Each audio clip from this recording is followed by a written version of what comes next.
حديقه الحيوان، امك قطط وانت كلاب. وده جايبه ايه ده بقى تعمل بيه ايه؟ ده حراسه. حراسه لمين؟ حراسه من مين؟ من اي حد. الله يكرمك بس هات 1000 ونص عشان اديها. ايه 1000 يا اخويا؟ 1000 ونص؟ معلش اقعد يا سيزر معلش. ارجع ورا طيب. معلش 1000 ونص ما تضايقوش. طب ارجع ورا.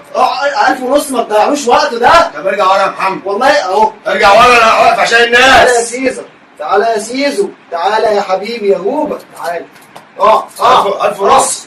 ما تضايقش يا عمو، ده اللي بيصرف. بس خدني يا محمد. بس انت بتهددني بالكلب. هتجيب 1000 ونص ولا تسيبه ورحمة ربي يا سيدي. 1000 ونص 500 جنيه زيادة. محمد يا ابن الكلب يا عرس. يا ابن الكلب يا عرس. وحياة امي افرجك. وحياة امي ده هقدمك افرجك. اقعد هات 1000 ونص، الراجل عايز يمشي. 1000 ونص ايه يا ابن الكلب؟